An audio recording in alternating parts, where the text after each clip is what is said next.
Greetings, my name is Eric. Today I would like to introduce the protective relaying systems. First of all, protection is an important part of the electric power engineering, and there is an equipment called relays, which could detect abnormal power system conditions and initiate corrective action in order to return the power system to its normal state. Note that the quickness of response is an essential element of protective relaying system. Therefore, the relay needs to be automatic and fast. The purpose of the relay is minimizing the further damage to other equipment and the danger to people. The most important purpose is to remove the fault equipment from the power system as soon as possible. However, in general, relays are not expected to prevent the equipment from damaging, and relays usually operate after detectable damage has already occurred. There is a control aspect inherent in relaying systems which complements the detection of faults and helps return the power system to an acceptable configuration as soon as possible so that service to customers can be restored.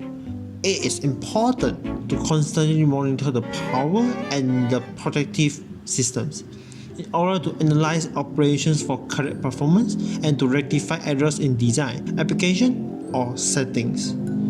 Reliability is generally understood to measure the degree of certainty that a piece of equipment will perform as intended. Relays, in contrast with most equipment, have two alternative ways in which they can be unreliable. They may fail to operate when they are expected to, or they may operate when they are not expected to. This leads to the definition of dependability. Then comes to security. It basically refers to the measure of certainty that the relays will not operate incorrectly for any fault.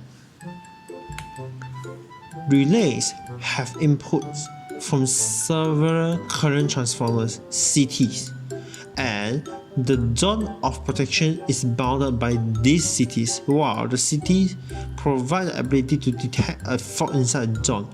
Circuit breakers, CBs, provide the ability to isolate the fault by disconnecting all of the power equipment within the zone. Therefore, a zone boundary is usually defined by a CT and a CB. When the CT is part of a CB, it becomes a natural zone boundary. When the CT is not an integral part of the CB, special attention must be paid to the fault detection and fault interruption logic. The CT still defines a zone of protection, but communication channels must be used to implement the tripping function. Figure 1 shows the zones of protection in a typical system. At last, I would like to introduce its working principles. The working principle of the relay isn't hard to understand. Here is an instance of a common relay. First of all, here is several basic components for the intersection of the relay. This is the iron core worn by the control coil at the contacts, which is open circuit right now, and this is the movable iron armature. Besides, this part is usually called control switch. We'll explain its function later. Now, combine the relay with other components, power supplies, and the load terminal.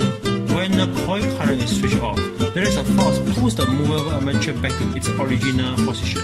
This force is mainly provided by the spring gravity above them. As shown that the power source are given to the electromagnet through a control switch and through the contact to the load. Then it can activate the electromagnet and hence generating a magnetic field to attract a contact. The magnetic force is usually twice the force that will pull the movable armature back to its original position.